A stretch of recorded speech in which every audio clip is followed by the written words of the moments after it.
Thank you for being an incredible supporter of the 10X Podcast Group, the home of the skillful art of manipulation. We're thrilled to have you as part of our growing community. If you haven't already, we'd love for you to follow us on your favorite podcast platform. Your likes and comments mean the world to us and help us reach a wider audience with our stories. Plus, with new episodes released every day, your feedback plays a vital role in shaping what we create. It truly makes a difference.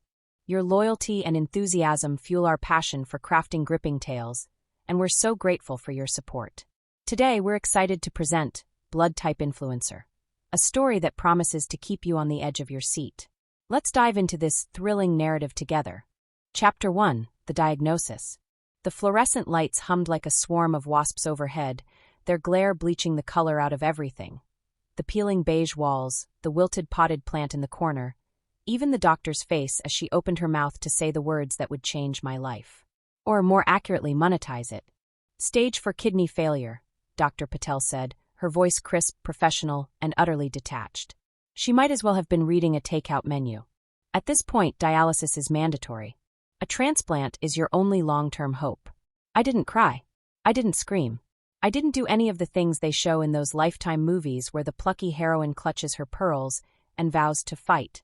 Instead, I sat perfectly still, my freshly manicured nails, bubblegum bitch pink, $75 a pop, digging into the paper-covered exam table. My mind wasn't racing about survival rates or treatment plans. It was racing about content. Kidney failure? Boring. Depressing. A slow, unsexy slog of needles and machines. But cancer? Cancer was a story. Cancer had a brand. Cancer had hashtags. How long do I have? I asked, tilting my head just enough to catch the harsh light on my cheekbones. I'd contour-med the hell out of my face that morning, not knowing I'd end up in a hospital. Priorities. Dr. Patel blinked, thrown by my tone. With consistent dialysis years. But without a transplant. Yeah, got it, I said, hopping off the table. My Balenciaga sneakers squeaked against the linoleum. Just email me the paperwork. The Uber ride home was a blur of honking traffic and vibrating notifications. My feed was already littered with hashtag ads for probiotic gummies and waist trainers, posts that had netted me maybe 3 likes each. Pathetic. But as I scrolled, an idea began to crystallize, sharp and glittering as broken glass. What if I gave them a story instead of shitty products? By the time I slammed the door of my apartment, a sleek, overpriced shoebox in Soho with a view of a brick wall, I'd already drafted the post in my head. I stripped off my hoodie, yanked my hair into a messy bun that took 20 minutes to perfect, and smeared on just enough mascara to look brave, not desperate. The hospital bracelet stayed on, of course. Prop department, I thought, snapping a selfie in the bathroom mirror. The caption wrote itself. They say I'm fighting for my life, but I'm really fighting for you. Hashtag Cancer Warrior, hashtag Never Surrender. I hesitated for half a second, my thumb hovering over the post button. The lie was so big, so permanent. But then I remembered the comments on my last video. Who even follows this bitch anymore? Another ad? Yawn. And pressed share. The notifications exploded like a grenade. At Glowgirl99. OMG, I had no idea you were going through this. You're so brave. At FitFamKevin. Sending prayers and positive vibes. At TruthTellerX. Wait, since when does kidney failure equals cancer? I deleted the last one and blocked the account.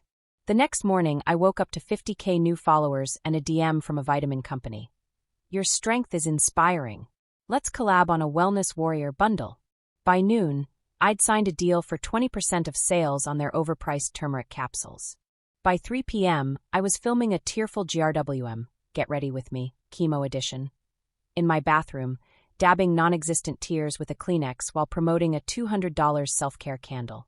It's not just about smell, I whispered to the camera, my voice trembling on cue. It's about finding light in the darkest moments. The video went viral. 2 weeks later, I sat in a dialysis chair for the first time, my blood cycling through a whirring machine as I edited a photo of my arm hooked up to tubes. I'd added a Valencia filter to make the scene look softly tragic, and tagged a jewelry brand in the foreline. Even warriors need bling. Shop my medical chic bracelet stack. The nurse, a tired-looking woman with a live, laugh, love tattoo, scowled at my phone. You shouldn't be stressing yourself, she said, adjusting my needles like she was punishing me. Stress is part of the journey, I said sweetly, flipping the camera to film her. Say hi to my followers. She turned away, but not before I caught her eye roll. I posted it anyway. The lies piled up faster than the cash. I launched a GoFundMe for alternative treatments and linked it to every post. Followers donated. $5, $10, $500, their comments painting me as some kind of martyr. You're my hero. Teach me how to be strong. I used the money to rent a nicer apartment, better lighting for photos, and bought a designer wig to sell the chemo look. Jake, my boyfriend of 6 months, watched it all with a mix of awe and disgust. This is fucked up, you know that? He said one night, staring at the stack of #ad packages crowding our kitchen. I shrugged, sipping a margarita. I shouldn't have been drinking on a compromised immune system. They'd rather fund a fairy tale than pay their own rent. That's not my fault. He opened his mouth to argue, but I kissed him hard and slid his hand under my shirt. Distraction was easy with him. Jake was all biceps and no brains, a walking thirst trap I'd picked up at a gym sponsor shoot. He didn't care about the lies. He cared about the follower count, the freebies, the reflected glow of dating someone inspirational. But 3 months in, the guilt started to itch worse than my dialysis catheter. It wasn't the scams that got to me, it was the DMs. At Single Mom Struggling, my daughter has leukemia. What chemo combo worked for you? At Grieving Dad, lost my wife to breast cancer. You give me hope. At Anon 123, I'm stage 3. How do you stay so positive? I deleted them. All of them. Then one night, after a double shift of dialysis and a photo shoot for hospital chic loungewear, I broke. What if I just stop? I muttered to Jake, staring at the ceiling. We were in bed, his arms slung over me like a weight. He laughed. And do what? Go back to shilling laxative teas. I didn't answer. The next morning, the DM appeared. At Emily_Warren_22. I'm a match. I'll give you my kidney. My coffee went cold as I read it again. And again. Her profile was a shrine to me. Every post I'd ever made liked saved. Photos of my face collaged with hearts. A highlight reel titled My Inspiration. I typed back, fingers trembling. Why? Her reply was instant. Because you're my hero. By midnight, I'd agreed to meet her. By 3 a.m., I was drunk on champagne and the dizzying promise of survival. By dawn, I realized I'd made a deal with something far worse than disease. But that's Chapter 2. Chapter 2, The Savior. Emily's DM glowed on my screen like a neon sign in the dark. I'm a match. I'll give you my kidney. I read it 3 times, my thumb trembling over the words. The room felt suddenly airless, the walls of my overpriced Soho apartment closing in. My phone slipped from my hand, clattering onto the marble countertop. For the first time since I'd faked my diagnosis, I couldn't tell if I was about to vomit from guilt or relief. I'd been drowning in the lie for months. Dialysis left me hollowed out, my skin sallow under layers of Fenty foundation. The GoFundMe cash kept rolling in, but the DMs from real cancer patients, pleading for advice, for hope, had started to feel like shards of glass in my throat. And now this. A stranger offering me salvation. Or a trap. I clicked on her profile. At Emily_Warren_22. Her feed was a shrine to me. Every post I'd ever made, reposted with cloying captions. Queen Crown. Living for this look, smiling face with heart eyes. You're my reason, sparkling heart. A highlight reel titled My Inspiration featured screenshots of my cancer posts, her own selfies filtered to mimic mine, and a photo of my face photoshopped next to hers like some deranged friendship collage. My stomach twisted. Why? I typed back, fingers shaking. Her reply came instantly. Because you're my hero. We met at a Starbucks 2 blocks from the hospital. I wore oversized sunglasses and a hoodie, though the July heat clung to the city like a sweaty fist. She was already there, perched on a stool by the window, her posture unnervingly straight. Emily Warren was prettier in person, soft brown hair, freckles, a smile that didn't reach her eyes.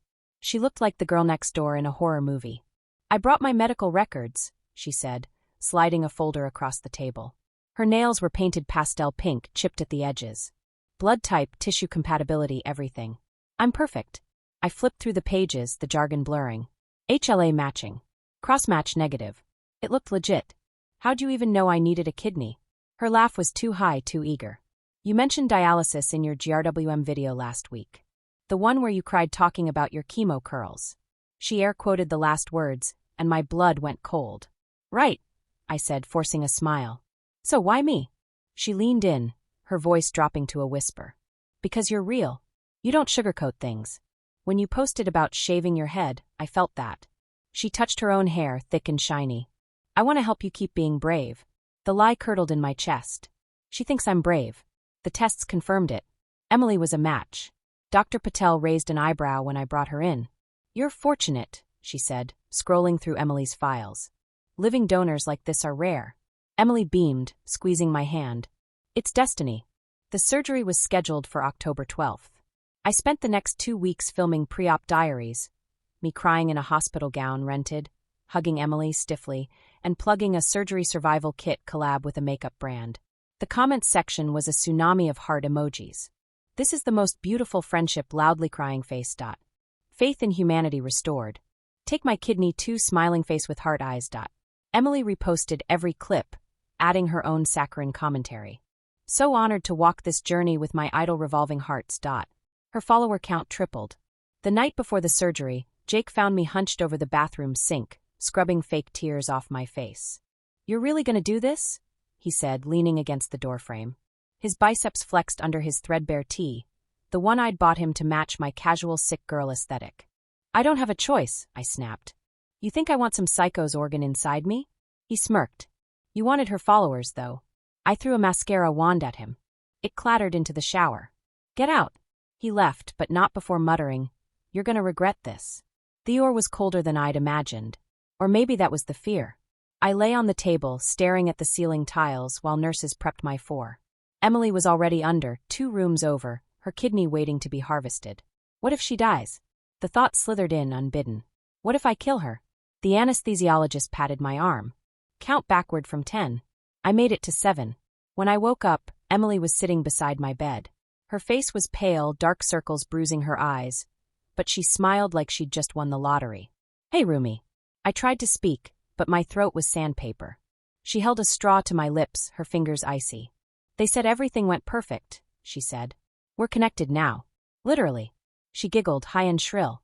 The painkillers made the room swim. Where's Jake? Her smile faltered. Getting coffee. He'll be back. But when I blinked awake hours later, she was still there, scrolling through my phone. What are you doing? I croaked. She didn't look up. Answering your DMs. Your fans are freaking out. I lunged for the phone, but the incision in my side tore like fire. I gasped, collapsing back onto the pillows. Careful, Emily said, tucking the phone into her purse. You don't want to hurt our kidney. Recovery was a haze of pain meds and performative gratitude. Emily moved into my apartment, just temporarily. Slept on my couch, and cooked broth she insisted would heal us both. Jake avoided her, crashing at his gym instead. She's always watching me, he muttered once after she'd accidentally walked in on him shirtless. She saved my life, I said, but the words tasted like ash. My feed thrived. Emily and I became a package deal. #transplant twins, #sister survivors. We filmed duet GRWMs, her doing my makeup while I winced at my stitches. The sponsorships rolled in. Matching pajamas, protein shakes, a fucking kidney-shaped necklace. But then the DMs started. First, a photo of Jake leaving our building, timestamped 2:13 a.m. Where's he going? Emily wrote. Then a shot of me popping painkillers at CVS. You shouldn't mix those with alcohol, kiss mark. Finally, a selfie of her in my bed, wearing Jake's hoodie. You're welcome. Now give me your boyfriend, your apartment, and your fucking followers. I found her in the kitchen the next morning, humming as she scrambled eggs. What the hell is this? I shoved my phone in her face. She glanced at the screen and laughed. Relax. It's a joke. This isn't funny, Emily. Are you following me? Her spatula clattered against the pan. When she turned, her eyes were wet. You think I'd do that? After everything I gave up for you. She lifted her shirt, revealing the angry red scar across her abdomen. I'm in pain every day because of you. And you're accusing me of what? Being a stalker? The guilt hit like a gut punch. I didn't mean. Save it. She dumped the eggs into the trash. Maybe I should have let you die. The apartment door slammed. When I checked her Instagram later, she'd posted a tearful selfie. When your hero breaks your heartbroken heart. The comments were a lynch mob. She doesn't deserve you. Take the kidney back. We love you, Emily flexed biceps. I closed the app, my stitches burning. Emily owned me now. And she knew it. Chapter 3, The Bargain.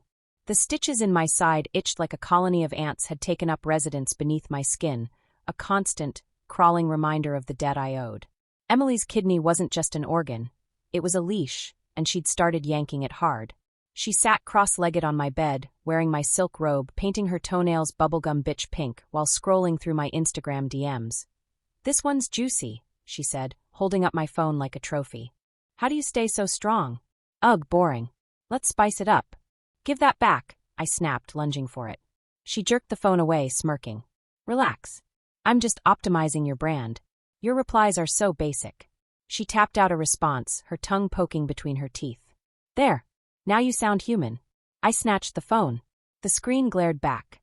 At Vivian Voss. Strength? Honey. I cry in the shower and scream into my designer pillows. By the fucking candles. The comment section was already exploding. At Self-Care Queen. YS Real Talk clapping hands. At Toxic Positivity Hater. Finally someone honest. At Cancer Warrior 91. How dare you mock our struggle? Emily grinned. See. Engagement's up 200%. I wanted to strangle her. Instead, I took a shaky breath. What do you want, Emily? Another collab? More followers? Just name it. She uncrossed her legs, leaning forward. The robe slipped, revealing the jagged scar on her abdomen. My scar now, my shame. I want you to beg. The bargain began at midnight. Emily made me kneel on the cold hardwood floor of my apartment, my hands clasped like a sinner in confession. She filmed it all, the camera's red light blinking like a predator's eye. "Say it," she demanded, her voice sweet as poisoned honey. "Please," I whispered, the word clawing up my raw throat. "Please don't expose me." She tilted her head, the camera catching her faux sympathy. "Louder. And cry this time. The people love tears." I dug my nails into my palms, summoning thee. "Please, Emily. I'll do anything." A single tear slipped free, half acting, half rage. She stopped recording, reviewing the footage with a critic's eye. "Not bad. But let's get a close-up of the snot." The video went viral, of course. Influencer breaks down over secret health battle. TMZ screeched. Vivian Voss emotional plea to mysterious savior. Pop Crave tweeted, alongside a screenshot of me sobbing at Emily's feet. My DMs overflowed with pity and vitriol. Sponsors dumped me, then slid into Emily's inbox. By dawn, she'd signed a deal with the candle company that dropped me, her face plastered on ads with the tagline, "Light your darkest moments, dizzy." I drank. Cheap tequila this time, the burn a punishment. Emily found me slumped against the fridge, bottle in hand, and kicked it away. "Up," she ordered. "We're filming a morning routine." "Go to hell," I slurred. She crouched, gripping my chin. Her breath smelled like mint and malice. "You're already there, Viv. Now get up and smile." The routine was a farce. Emily forced me to juiceless kale, meditate on a yoga mat still sticky from her midnight yoga sessions with Jake, and rave about a probiotic she'd never taken. She filmed every flinch, every forced smile, narrating to her new followers like a deranged fairy godmother. "See, even warriors need greens." Vivian's journey is all about balance. Shop her leggings, link in bio. The leggings were hers now. So was the bio. Jake came over that night, his gym bag slung over his shoulder like a threat. Emily buzzed him in without asking, then paraded him past me like a prize poodle. "Look who's here," she trilled, kissing his cheek. He didn't meet my eyes. Hey, I echoed, blocking their path to the bedroom. "That's all you've got." He shrugged, muscles rippling under his thin tee. "You said to move on." Emily giggled, dragging him away. "Come on, babe. I need help with my form." The door slammed. I turned up the TV to drown them out, but the news was worse, a clip of my breakdown playing on loop, the cheer and screaming. Influencer implodes. Faked illness stole life? I muted it. The walls throbbed with Emily's laughter. At 3 a.m., she crept into the living room, her hair mussed, Jake's hoodie swallowing her frame. She paused in front of me, a shadow with a predator's grin. "Still awake," she purred. "Good. We need to talk branding." "Fuck your branding." She sighed, pulling up a slideshow titled, The Emily and Viv Redemption Arc. "You're stuck in the past, babe. The cancer thing? Old news. But a toxic friendship, a stolen kidney, a love triangle?" She tapped the screen, a pie chart exploding into view. "That's legacy." I stared at the bullet points. Joint podcast. Sister survivors. Reality show pitch. Shared blood. Merch line. #TeamViv versus #TeamM. "You're insane," I whispered. "And you're irrelevant," she shot back. "But together, we're a fucking empire." She dropped a contract on the coffee table, the pages smudged with Jake's cologne. "Sign it, or I leak the hospital footage." The footage. A security clip from the night of the transplant, timestamped 2:47 a.m. me, stumbling out of the hospital pharmacy with a fistful of laxatives, giggling to Jake about chemo bloat. Emily had somehow gotten her hands on it. Proof I'd never had cancer, just a talent for lies. I picked up the pen. By morning, Emily owned 51% of my brand. She celebrated by changing all my passwords, replacing my headshots with hers, and live-streaming my apology tour from the balcony. I lied. I told the camera, Emily's hand vice-gripping my shoulder. But Emily saved me anyway. She's my hero. The comments rolled in like a funeral procession. At Cancel Culture Vulture. Pathetic. Hashtag Team Emily. Queen of Forgiveness. At Jake's Abs. Marry her already. Jake waved from the couch, shirtless, mouthing, "You did this." Emily squeezed harder, her nails drawing blood. Smile, Viv. We're immortal. Chapter 4. The Descent. The positive pregnancy test sat on the kitchen counter like a live grenade. Emily had framed it in a gold Instagrammable tray, lit by the soft glow of my Himalayan salt lamp, as if it were a fucking trophy. 2 pink lines screamed louder than the sirens outside my apartment. I picked it up, my reflection warped in the plastic, and wondered how many lies it took to crack a soul. Jake's voice still clawed at my brain. Yeah, I slept with her. No apology. No remorse. Just 4 words that turned my ribs into a cage of shattered glass. Emily was live-streaming in the living room, her bare feet propped on my coffee table, painted toes wiggling for the camera. Morning sickness is no joke, y'all, she groaned, sipping a green smoothie she'd tagged #wellnessmama. But baby makes it all worth it, right? The comments rolled in like a death march. At MomTalk123. Is Vivian the godmother? At JakeFan4Life. Jake's gonna be such a DILF smiling face with heart eyes.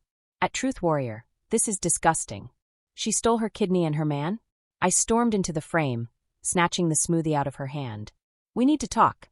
Now. She smirked, fluttering her lashes at the camera. Hormones, am I right? Back in 10, loves. She ended the stream and leaned back, arms folded. What's the problem, sis? You're not pregnant. Says who? Says the fact that you've been chugging vodka tonics all week. She shrugged, picking at her nail polish. Maybe I'm a party mom. I slammed the test in front of her. Where'd you get this? Did you fake it? Wouldn't you like to know? She stood, stretching lazily, her silk robe slipping to reveal the scar I'd given her. The one she'd given herself when she tripped into my knife. But here's the thing, Viv. Even if it's fake, the internet thinks it's real. And Jake? Well, he definitely thinks it's real. The room tilted. You told him? Of course. He's over the moon. She pulled up a text thread with Jake. Heart emojis, baby bottle stickers, a sonogram photo she'd clearly photoshopped. He's picking out onesies as we speak. I lunged for her phone, but she danced back, laughing. Careful. Wouldn't want another accident. I found Jake at his gym, bench pressing his body weight like he could sweat out the guilt. He didn't stop when he saw me. Just kept lifting, veins bulging, as I stood there in last night's mascara and Emily's judgment. It's not yours, I said. The weights clanged. What? The baby. She's lying. He sat up, wiping his face with a towel. Why would she lie? Because she's a psychopath. Because she wants to ruin me. My voice echoed off the mirrors, drawing stares from the meatheads nearby. You think she actually wants a kid? She wants content. A storyline. And you fell for it. He stared at his shoes, the ones I'd bought him. Does it matter? You lied about cancer. She lied about a baby. You're both full of shit. The truth punched the air out of me. So you're just okay with this? He stood, towering over me, the smell of his sweat sharp and familiar. I'm okay with not being your fucking prop anymore. Emily was waiting when I got home, her phone aimed at my face. Smile. We're filming a gender reveal. She'd turned the apartment into a pastel nightmare, pink and blue balloons, a cake shaped like a onesie, a banner that read Team Baby Voss, in my font. My followers had sent gifts, stuffed animals, tiny Jordans, a onesie that said, Daddy's Gym Buddy. Take it down, I said. Or what? She bit into a cupcake, frosting smearing her lips. You'll tell them the truth? Go ahead. I'll just say the stress of your cancer made me miscarry. She fake pouted. Imagine the engagement. I grabbed the banner, ripping it in half. You're sick. Sicker than you? She tossed the cupcake at me. It exploded against the wall, frosting dripping like blood. You faked a terminal illness for clicks. I'm just optimizing the narrative. The doorbell rang. Emily brightened. Ooh, that's the crew. What crew? She flung the door open. Two camera guys barged in, trailing a perky producer with a headset. "We're here for the transplant baby shoot." Emily clasped her hands. "Surprise! We're filming a docu-series about our journey. Netflix is very interested." I froze. "Our what?" She grabbed my arm, nails digging in. "Say cheese." The shoot lasted 6 hours. They filmed us bonding. Emily painting my nails while I stared dead-eyed at the camera, Emily teaching me to knit baby booties, Emily fake crying about how blessed she was to have me as a co-mom. During a bathroom break, I found her Googling how to fake a baby bump on my laptop. "You're unbelievable," I spat. She didn't look up. Says the girl who photoshopped her hospital bracelets. That night I drank. Vodka straight from the bottle, the burn a welcome punishment. Emily's laughter floated from my bedroom, where she was filming a TikTok dance in my lingerie. I stumbled to the balcony, the city lights blurring into a smear of gold and sin, and dialed the only number I hadn't blocked. My mom picked up on the third ring. "Vivian." "Hey," I slurred. "Remember when you said I'd end up alone?" Silence. Then, "Are you drunk?" I laughed, the sound jagged. "I'm famous. Isn't that what you wanted?" "What I wanted," her voice cracked, "was for you to be happy." A balloon from the gender reveal party floated past, caught in the wind. "Team Baby Voss." "Too late," I whispered and hung up. Emily found me passed out on the couch at 3 a.m., empty bottle in hand.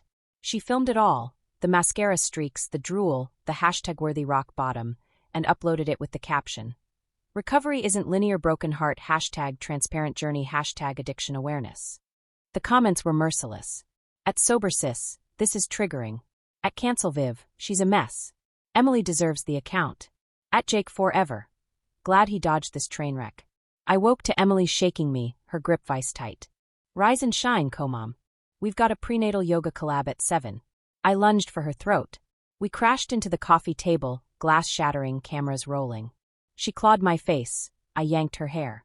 Her phone filmed it all, the screams, the blood, the raw, ugly truth, as followers tuned in like it was a fucking pay-per-view brawl. Security came. The cops followed. And when they pulled us apart, Emily looked into the camera, tears pristine, and whispered, "I just wanted to help her."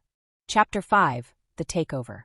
The morning sunlight stabbed through the curtains like shards of glass, but the real pain was the notification buzzing on the phone Emily had left charging on my nightstand. At Vivian Voss, "Big news, loves." Party popper taking a step back to focus on my health. Meanwhile, meet the new face of my brand, at Emily_Warren_22. "Trust her like you trusted me." Kiss mark. The post was pinned to the top of my profile, a grinning selfie of Emily wearing my favorite Gucci scarf, her arms slung around Jake. The caption read like a eulogy. My eulogy. I lunged for my laptop, fingers trembling as I tried to log into Instagram. Password incorrect. Tried again.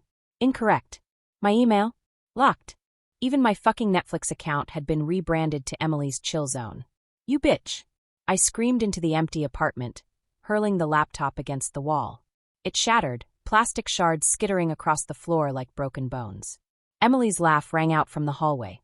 "Ah, did someone forget her login?" She sauntered in, holding a Starbucks cup with her name scrawled on it, wearing my robe. "Relax, Viv. I'm just streamlining our assets." "Ar!" I hissed. She tossed a contract onto the coffee table, the one I'd signed in a tequila haze. Page 12, Clause 3b. Brand management may be delegated to a mutually agreed-upon partner in times of crisis. And baby, you're Chernobyl. Jake arrived at noon, carrying a box of Emily's essentials. Velvet hangers, rose quartz face rollers, a framed photo of herself. He wouldn't look at me. "Traitor." I spat as he stacked her shit on my bookshelf. He slammed the photo down, Emily's eyes gleaming under the glass. "You made me choose." "I didn't make you fuck her." He wheeled around, veins bulging. "You didn't stop it either. You threw me at her like a fucking chew toy." The truth hung between us, rancid and undeniable. Emily waltzed in, snapping a TikTok of our standoff. Drama alert. Police Garlight, should I do a poll? Team Jake or Team Viv? I grabbed her phone, hurling it into the kitchen sink. It died with a gurgle. Emily sighed. That was a limited edition iPhone case. "Get out." She clicked her tongue, pulling up a video on her Apple Watch. Security footage from the hospital pharmacy, time-stamped the night of my chemo confession. My laughter echoed tinny and shrill. "Cancer's just a hashtag, babe." "You've got 3 choices," she said, sweet as cyanide. 1, play nice. 2, I leaked this. 3. Jump off the balcony and really give the people a story. I chose option 4, a fifth of vodka and a Xanax chaser. The live stream was Emily's idea. It's a rebranding, she chirped, gluing false lashes to my bloodshot eyes. We'll call it Raw and Real, Healing Together. Fuck you, I slurred, the Xanax melting my words. She slapped me hard.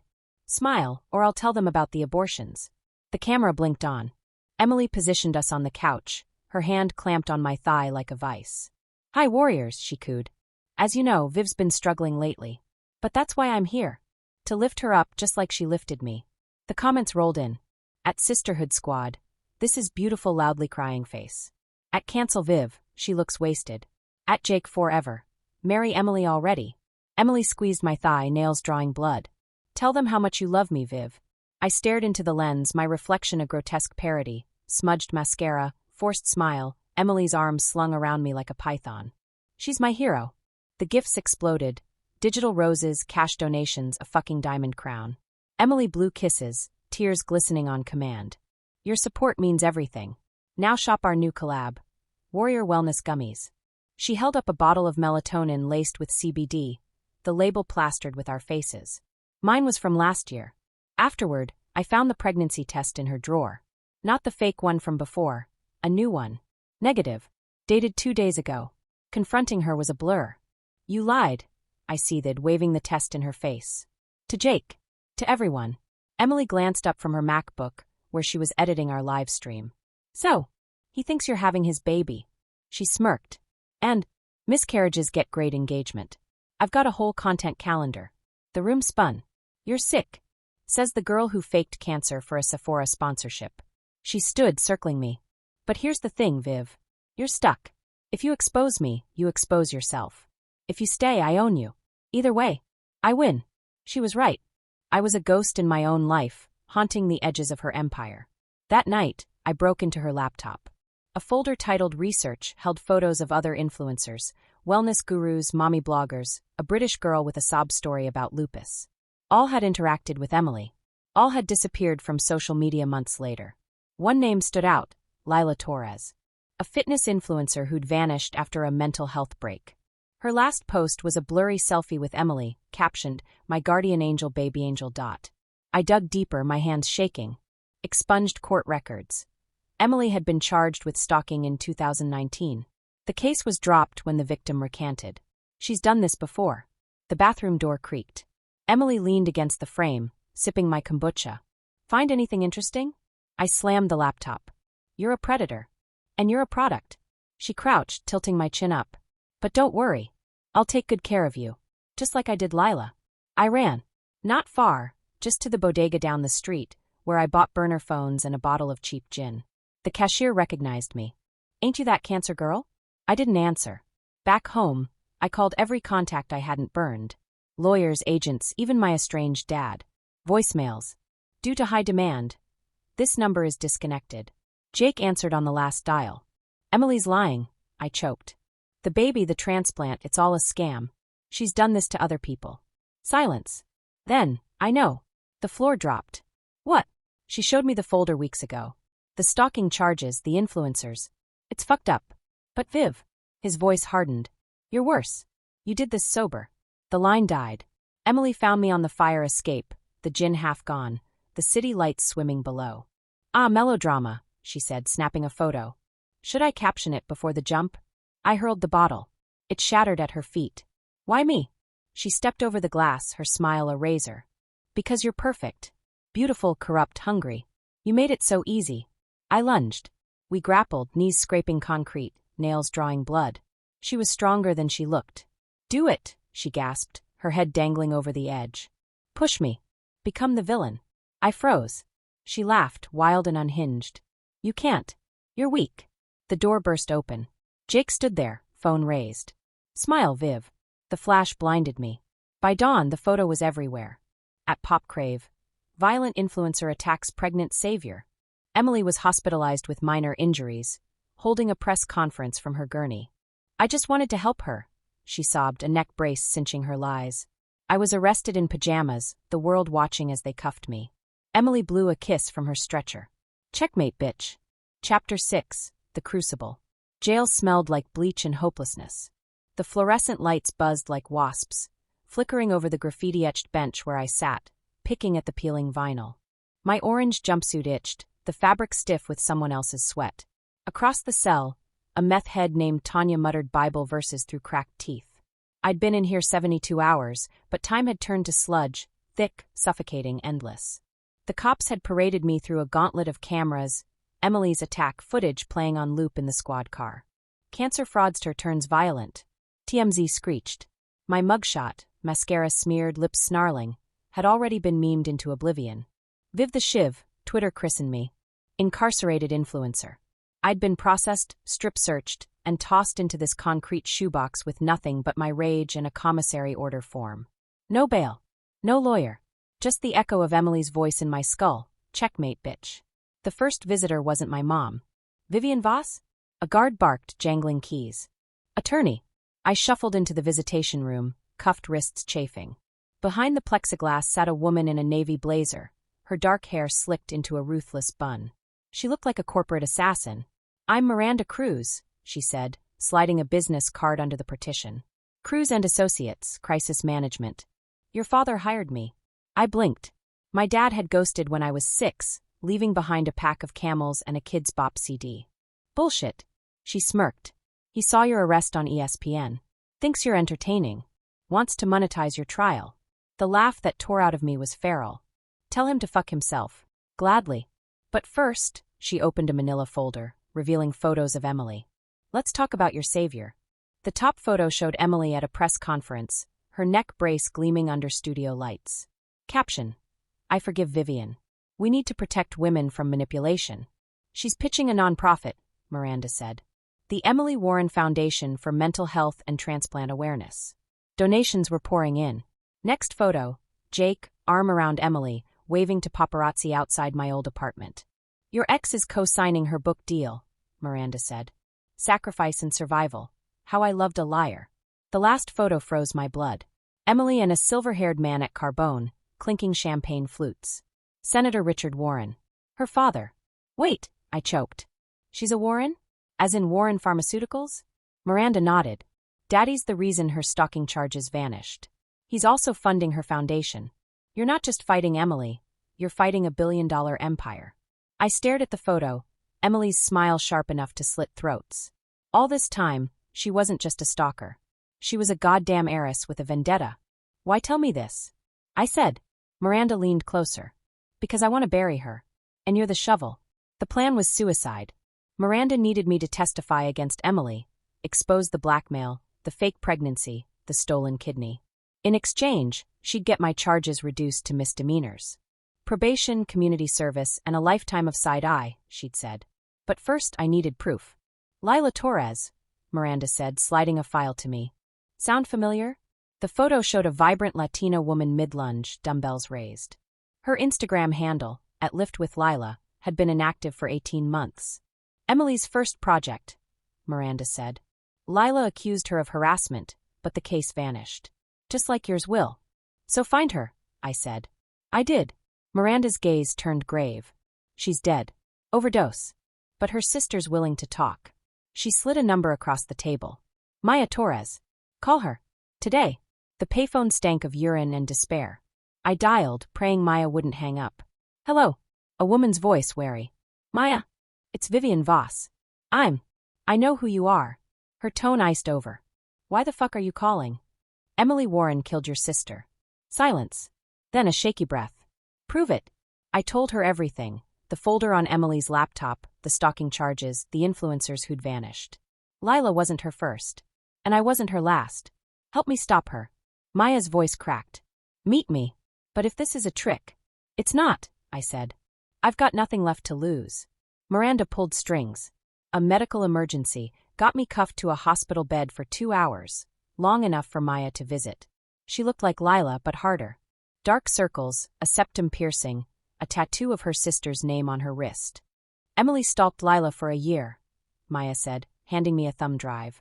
Sent her dead roses, leaked nudes, impersonated her online. When Lila confronted her, Emily had her committed. Psychotic break. The drive held audio files. Lila's voice frantic. She's in my house. She's wearing my clothes. Emily's laugh honeyed and cruel. You're mine, Lila. Just like Viv's mine now. I gripped the drive. Why come forward? Maya's eyes blazed. Because you're the first one she didn't kill. Emily visited that night. They marched me into a windowless room, cuffs bolted to the table. She swept in wearing head-to-toe Prada, her neck brace swapped for a silk scarf. Miss me? She purred, snapping a selfie with me in the background. Fuck you. She pouted. Still feisty. The fans love it. She showed me her phone, a change.org petition. Free Vivian Voss. Mental health matters. You're sick, I spat. I'm merciful, she corrected. Sign over your life rights, and I'll make your sentence comfortable. Or what? You'll kill me like Lila? Her smile didn't falter. Lila was weak. You. She leaned in, her perfume choking me. You'll break spectacularly. I lunged, the cuffs biting into my wrists. I have the audio. The files. I'll bury you. She stood, smoothing her skirt. With what lawyer? Your daddy's hired gun. Her laugh echoed off the concrete. Miranda Cruz works for me. The door slammed. The truth detonated. Miranda's card burned in my pocket. I shredded it, the pieces fluttering into the toilet. No lawyers. No allies. Just Maya's thumb drive hidden in my bra. That night, I bribed Tanya with Commissary Skittles to smuggle a burner phone. Dialed the only number I knew by heart. Jake answered on the first ring. Viv, I need a favor. Silence. Then, name it. Break into my old apartment. Emily's laptop password is bubblegumbitch22. Upload everything to @popcrave. He exhaled. She'll destroy me. She already has. A pause. What's in it for me? The truth. The riot started at dawn. Someone had leaked Emily's files, audio clips, photos, the list of victims. Twitter imploded. #Emily Warren is a monster trended globally. By noon, the Warren Pharmaceuticals stock plummeted. By 3 p.m., protesters swarmed Emily's penthouse, their chants rattling the city. No justice, no peace. In my cell, Tanya smuggled me a newspaper. The headline gutted me. Pharma heiress arrested in influencer stalking scandal. Emily's mugshot glared back, her perfect hair disheveled, silk scarf askew. I laughed until I cried. Miranda came one last time, her blazer wrinkled, smirk intact. You're free. For now. Did you know? I asked. About Emily? She shrugged. I know everything. That's why you'll pay me 30% of your memoir deal. The guards uncuffed me. I stood, legs wobbling. What memoir? Miranda handed me a contract. Blood type influencer. I signed in blood. Outside, the sunlight scalded. Paparazzi swarmed, screaming questions. I ignored them, scanning the crowd for Jake. He stood apart, hood up, holding a single pink rose. Our eyes met. He nodded. I turned away. A black SUV idled at the curb. Maya leaned against it, tossing me keys. Ready. I climbed in, the thumb drive burning in my palm. Drive. Chapter 7, The Aftermath. Freedom tasted like exhaust fumes and stale coffee. The paparazzi swarmed the courthouse steps, their cameras clicking like 1,000 hungry insects. I kept my head down, Maya's leather jacket pulled tight around me, her motorcycle idling at the curb. Get on, she barked, tossing me a helmet. I climbed behind her, the engine roaring to life as we peeled away from the chaos. The wind whipped my face raw, but I welcomed it. Anything to scrub off the jail's stench, the memory of Emily's smirk through plexiglass. We didn't speak until we hit the Bronx. Maya's safe house was a crumbling walk-up above a bodega, the walls papered with missing persons flyers and old concert posters. She kicked open the door, revealing a war room of sorts, laptops, police scanners, a corkboard strung with red yarn connecting photos of Emily, Senator Warren, and a dozen other faces I didn't recognize. Home sweet hellhole, Maya said, cracking a beer. You shower first. You reek. The shower was a rusted stall with a dribbling head, but I stood under it until the water ran cold. When I emerged, Maya was hunched over her laptop, playing security footage of Emily's penthouse being raided. Warren Pharmaceuticals suspended trading today, she said, not looking up. Daddy's sweating. But Emily's still got friends. I toweled my hair, eyeing the corkboard. A photo of Jake caught my eye, him leaving a dive bar, face gaunt, eyes hollow. Where'd you get these? Stole 'em. She grinned, all teeth. Hacked the FBI's cloud. Those fucks couldn't find a virus in a whorehouse. I picked up a file labeled Project Lazarus. Inside, emails between Senator Warren and a lab in Switzerland. Subject: EW requires priority access to serum prototype. What's Project Lazarus? Maya snatched the file back. Not your problem yet. Sit. She shoved a burner phone at me. Your fans miss you. The screen lit up with Twitter. My name was still trending. At Cancel Viv. She's out? Justice is dead. Hashtag Team Viv. Y'all, she was framed. At Emily Warren updates. Free Emily Warren. Emily's stans had mobilized. Conspiracy threads dissected my trial, her arrest, the deep state takedown of the Warrens. Memes spliced my mugshot with horror villains. One account had photoshopped me into the Crucible poster. Cute, I muttered. Maya snorted. Wait till you see your IMDb. She pulled up a page for Blood Type, Influencer. A Lifetime movie already in production. The tagline. She faked cancer, but her lies were deadlier. Casting photos showed a Z-list actress with my face plastered over hers via deepfake. They can't do that, I said. Already did. Maya opened a legal notice. Miranda sold the rights. You get 15%. Of course she did. The memoir draft arrived at midnight. Miranda had outsourced it to a ghostwriter. A true crime hack who'd turned my life into a sob story. Chapter 1. The Girl Who Cried Cancer. I trashed the file and started writing my own version. They say you can't remember pain. Bullshit. I remember every needle, every lie, every time Emily Warren smiled as she broke me. Maya read over my shoulder, her breath sharp with tequila. Needs more blood. It's a memoir, not a snuff film. She pointed at the screen. This is your snuff film. Lean into it. Tell them how you clawed out of that jail cell. How you'll burn the whole fucking system down. I deleted the line. Jake found us 3 days later. Maya's security feed caught him lurking outside the bodega, hood up, face unshaven. She grabbed her Glock. Stay here. Don't shoot him, I said. No promises. She returned with Jake in a headlock, his wrists zip-tied. He looked worse up close, sunken eyes, a split lip, the tattoo of my initials on his forearm half scratched off. I'm sorry, he blurted, blood dribbling down his chin. Emily made me. Maya kicked his legs out. Save it for the camera, pretty boy. I crouched in front of him. Why are you here? He met my eyes for the first time in months. They're coming for you. Emily's people. They think you have the Lazarus files. Maya stiffened. What do you know about Lazarus? It's a drug. Experimental. Emily was their test subject after the transplant. Kept her stable. He swallowed. They think you stole it. Maya hauled him up. Who's they? Warren's lab. They're here. In the city. The lights flickered. The security feed died. We ditched the safe house at 2 a.m., Maya's duffel bag stuffed with guns, cash, and the Lazarus files. Jake trailed us, hands still bound. He's a liability, Maya hissed, gunning the motorcycle down back alleys. He's bait, I said. We holed up in a no-tell-motel off I-95, the kind with hourly rates and blood-stained carpets. Maya jammed a chair under the doorknob. I tossed Jake a protein bar. Talk, I said. He chewed slowly, buying time. After the arrest, Warren's guys approached me. Said they'd make me famous if I helped track you down. Gave me this. He pulled a silver vial from his pocket. Lazarus. 1 drop and you're bulletproof for 24 hours. Maya snatched it. Where's the rest? Emily has it. She's not in jail anymore. The room tilted. What? Her dad cut a deal. House arrest at their estate. She's got a private lab, security, the whole fucking compound. He leaned forward, eyes wild. She's not done with you, Viv. She's enhanced. Maya chambered around. We're done here. Wait. Jake yanked a flash drive from his sock. Blueprints. Security grids. Everything. I took it. Why help us? He smiled bitter. Because she'll kill me either way. The flash drive held nightmares. Photos of Emily strapped to a gurney, IVs pumping black fluid into her veins. Lab reports. Subject EW exhibits accelerated healing, heightened aggression, cellular regeneration, security footage of her snapping a guard's neck with her bare hands. Maya whistled. They turned her into Wolverine. The last file was a video. Emily, pale and gaunt, her eyes glowing faintly amber. Hi, Viv. Her voice crackled through the speakers. Miss me? I've been upgrading. Daddy's little science project. But don't worry, I saved some serum for you. Let's play. The screen cut to live feed. My mom's house, her porch light flickering. Tick-tock, Emily sang. We left Jake cuffed to the bed. She'll send someone for him, Maya said, loading magazines into her waistband. Good.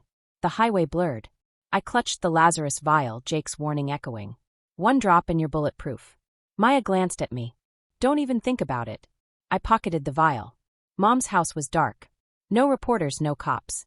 just the hum of cicadas and the stench of rust. The front door was ajar. We cleared the rooms, guns raised. The kitchen was a slaughterhouse, shattered plates, blood smeared on the fridge.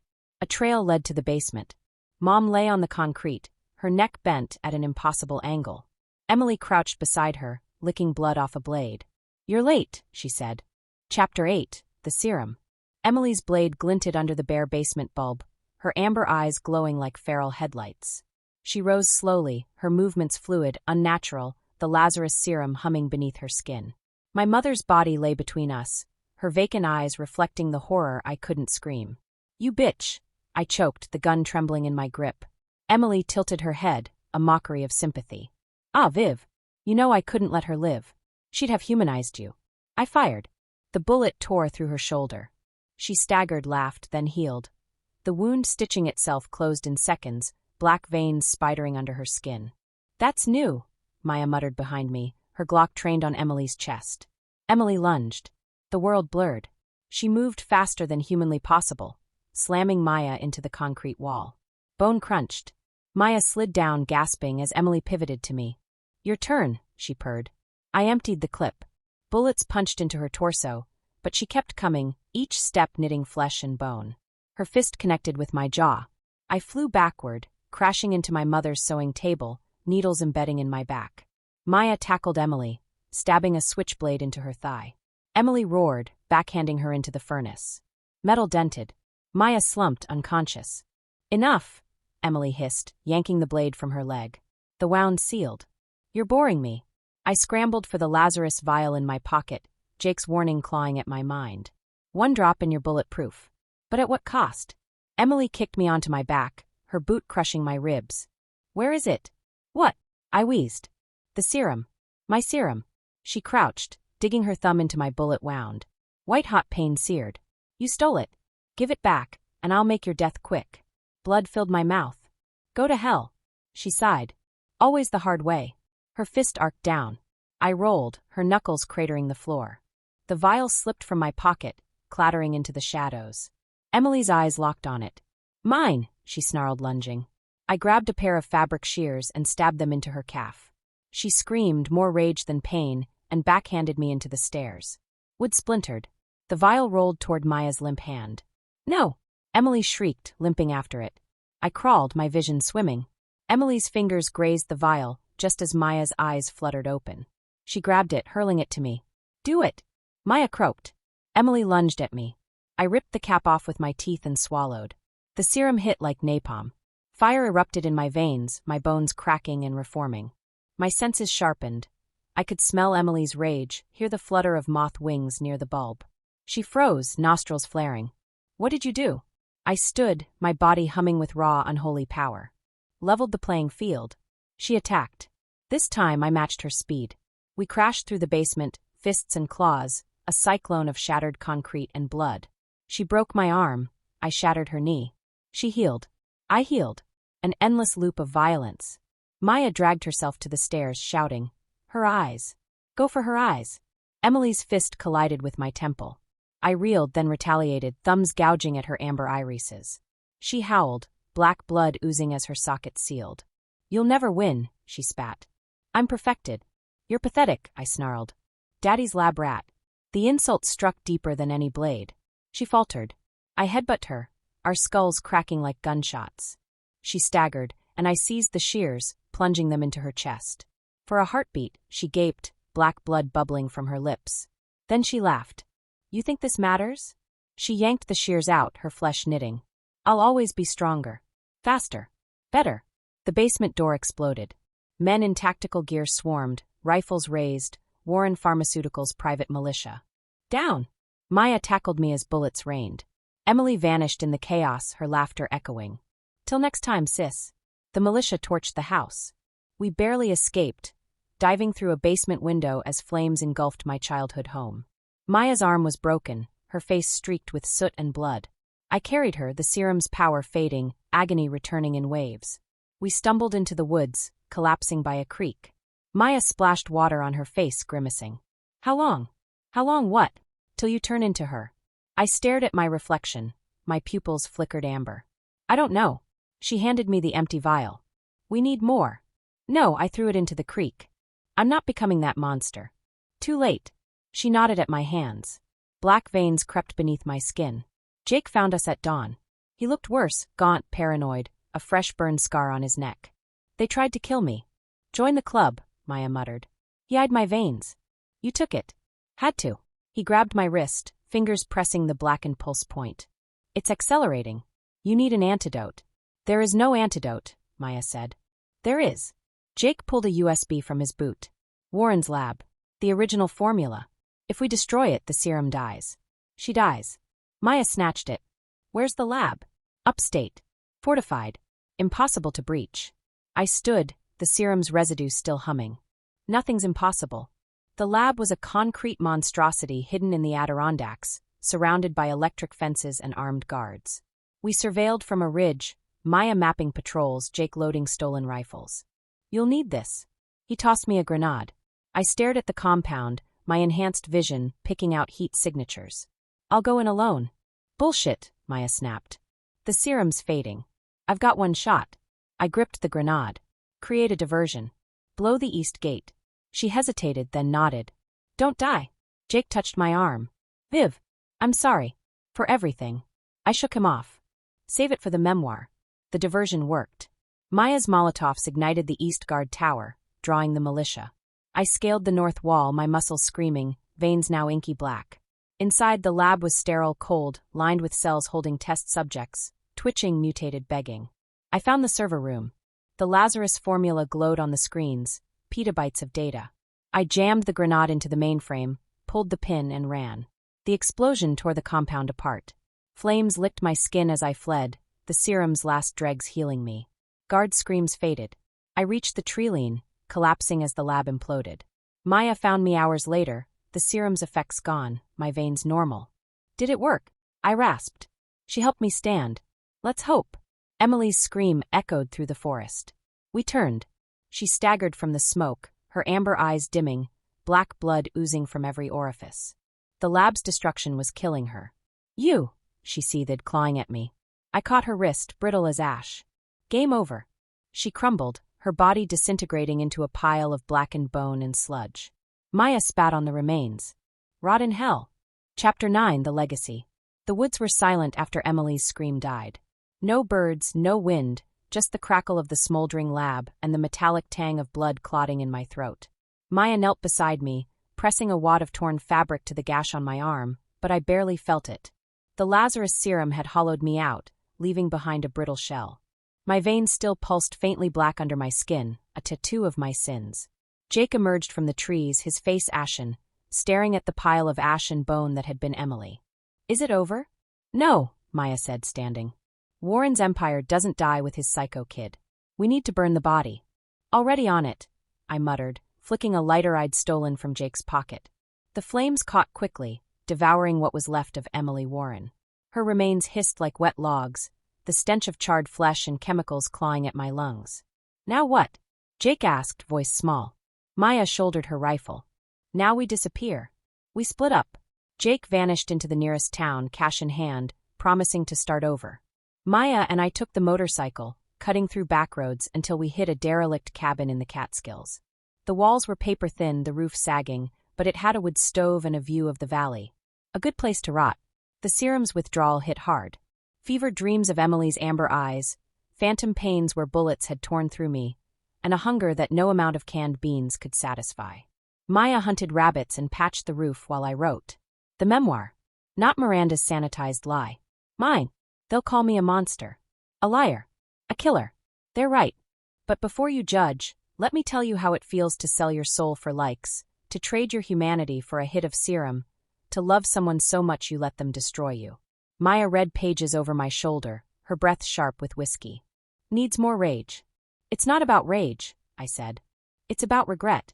She snorted. Same thing. The first fan letter arrived in a battered envelope, forwarded by Miranda. Dear Vivian, I believed you. I donated to your GoFundMe. I bought your candles. You made me feel less alone. Now I feel stupid. Was any of it real? I burned it. The second came with a lock of hair. You owe me. The third was a wedding invitation.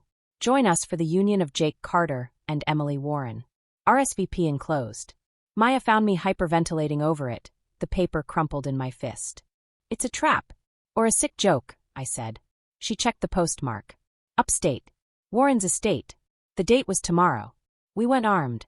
The estate was a Gothic monstrosity, all turrets and ivy, lit by floodlights that turned the night into day. Guards patrolled the gates, but they were lax, drunk on hubris and cheap beer. Maya slit 2 throats while I snapped a third's neck, the serum's ghost still lingering in my reflexes. The chapel was empty save for Jake, standing at the altar in a tuxedo 2 sizes too big, and a veiled figure in a white gown. You came, Jake said, grinning like a death row clown. I leveled my gun. Where is she? The figure lifted her veil. Not Emily. A girl. 16 maybe, with freckles and terrified eyes. Please don't shoot. Maya cursed. It's a decoy. Jake raised his hands. Emily's alive. The serum, it's in her blood. She's healing. And she wants to see you. The chapel doors slammed. She descended the stairs like a revenant, her skin translucent, veins glowing faintly amber. Half her face was still bone, the other half stitching itself back together. You didn't think it'd be that easy, did you? Emily rasped, her voice a wet rattle. Maya fired. The bullet tore through Emily's chest, but she kept walking, black blood oozing from the wound. Enough, I said, stepping forward. It's me you want. Emily's grin split her face, flesh peeling. Always. She lunged. We crashed through stained glass, tumbling into the garden. Her claws raked my face. I stabbed her with a shard of rose quartz. She screamed, the sound guttural, inhuman.